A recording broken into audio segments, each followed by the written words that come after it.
dos edhe në skema që ata ndoshta nuk i kanë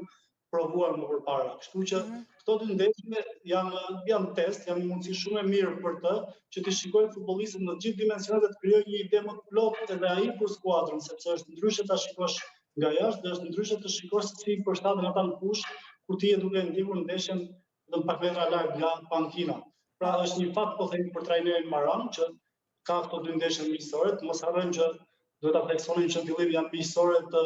fundit të sezonit dhe shumë futbollistë edhe impenjimin nuk e kanë maksimal, vin pasi sezoni shumë të ngarkuar dhe janë disi me mendjen tek pushimet, një pjesë e mirë futbollistëve kanë më tepër se 2 javë që kanë mbyllur me futbollin në klubet e tyre dhe mezi presin të mbarojë ai 90 minutë me Luksemburgun dhe shpërndahen, kështu që dhe aspekti mental le të themi bën që mos përshtaten mirë në fushë. Duket sikur diçka nuk shkon me rreshtimin, por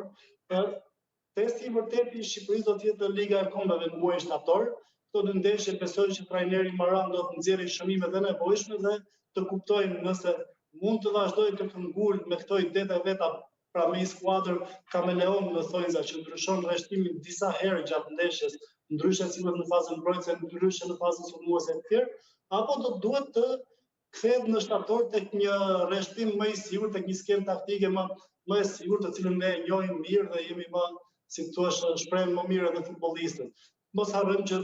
skemat e preferuara të Maran janë jo larg atyre të Silvinjos. Gjatë karrierës së vet të trajnerit Maran ka luajtur me 4-3-1-2 ose 4-3-2-1. Pra Silvinjo ka luajtur qoftë 4-3-1-2, qoftë 4-3-3, diçka gjëra të ngjashme, kështu që nëse mendoj që nëse nuk do të arrijë të shikojë rezultat me këtë idenë e ndjeshme, pra një skuadër që transformohet shpesh gjatë 90 minutësh dhe nuk i jep mundësi as kundërshtarit të krijojë një ide mbi mënyrën e lojës, atëherë besoj që në shtator,